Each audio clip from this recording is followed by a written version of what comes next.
que já pisou na terra. E aqui, ele nos instrui a colocar toda a nossa confiança, a colocar a nossa base, o nosso firmamento no Senhor.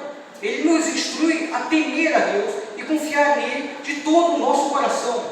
Porque diz que se nós confiarmos nele, tudo dará certo. E quem diz isso é um dos homens mais ricos da história. Não era só do tempo dele, de toda a história, de todos os tempos. Ele foi o segundo homem mais rico, tendo um patrimônio que hoje em dia valeria o total de 2 trilhões de dólares. Então, o homem mais sábio de toda a Bíblia diz isso, que nós devemos temer ao Senhor e confiar nele. A confiança no Senhor é algo muito importante que nós temos que ter na nossa vida. Um bom exemplo de confiança, Davi. Quando Deus ungiu Davi, ele deu uma promessa para ele. Uma promessa que ele seria rei. Colocando a unção na vida de Davi, ele estava dizendo: você é o meu rei escolhido, você será o rei que eu colocarei no trono de Israel. E Davi confiou nessa promessa.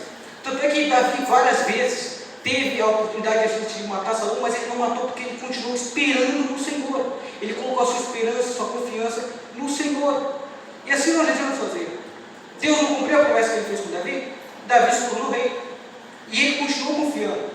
Não por força dele, que diz: não devemos confiar na nossa sabedoria. Não devemos confiar na nossa força.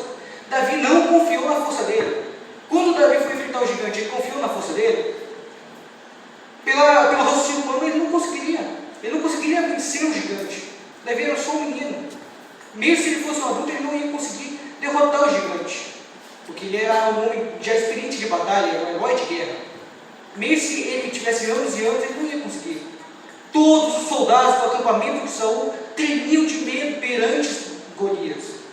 Mas Davi não temeu. Davi não ficou com medo de Golias. Por quê? Porque ele confiava no Senhor. Ele colocou a confiança dele no Senhor, não em armas, nem em homens. Quando Saul ofereceu sua armadura e a sua arma para Davi, não coube. E Davi não aceitou.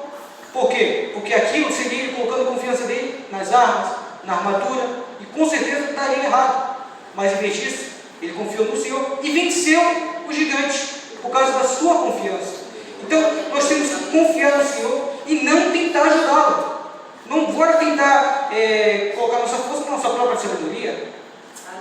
Abraão, Deus prometeu para Abraão que ia dar um filho. Só que quando ele prometeu isso, Abraão já estava velho.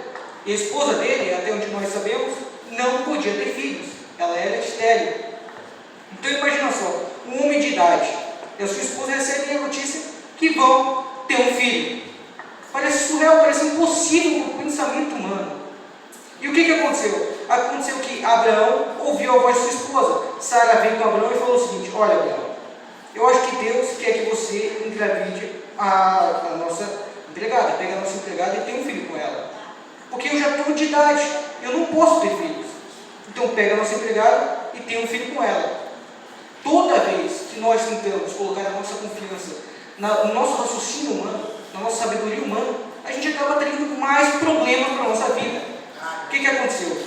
Dessa relação nasceu Ismael, que até hoje é um dos grandes inimigos de Israel. O povo, os descendentes de Ismael, são sempre em conflito com o povo de Israel, com os descendentes de Abraão.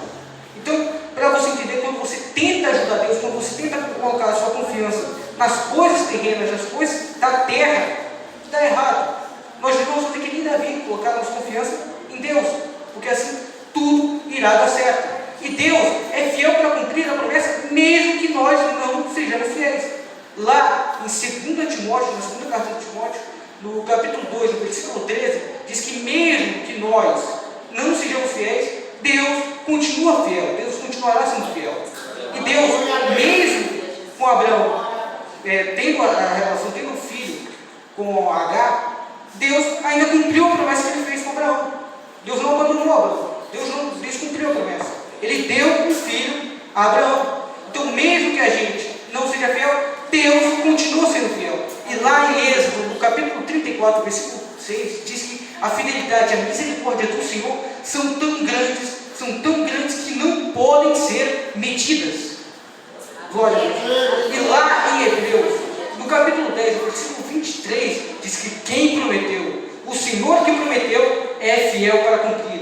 E o mesmo Deus que prometeu para Abraão, que prometeu para Davi e para muitos outros homens da Bíblia, e cumpriu, está aqui nessa noite, e vai prometer o que ele cumpriu. Ele é o mesmo, ele não muda. Lá em Hebreus, no capítulo 13, no versículo 8, diz que ele é o mesmo. Ontem, hoje, amanhã e para sempre. Ele não muda. Ele está aqui, vai prometer o que prometeu para você, vai cumprir, porque ele é fiel para fazer o que ele cumpre. Ele não é fiel. A Bíblia nos instrui a nunca prometer algo para Deus, porque nós somos homens. A gente não pode cumprir, a gente não tem a capacidade de cumprir tudo que a gente promete. Porém, Deus cumpre. Deus é o Deus do impossível. Quando a gente não pedir algo para Deus, a gente tem que colocar isso na nossa mente. Que a gente não está pedindo para prefeito, a gente não está pedindo para governador, a gente não está pedindo para homens. Porque o homem, muitas das vezes, ele falha. Ele não cumpre o que ele promete. Porém, Deus é fiel para cumprir. Deus cumpre. Deus é o Deus do impossível. Quando a gente for pedir algo, a gente tem que lembrar que a gente está pedindo para o Deus do impossível. O Deus que tudo pode fazer. Glória a Deus. Eu agradeço essa rica oportunidade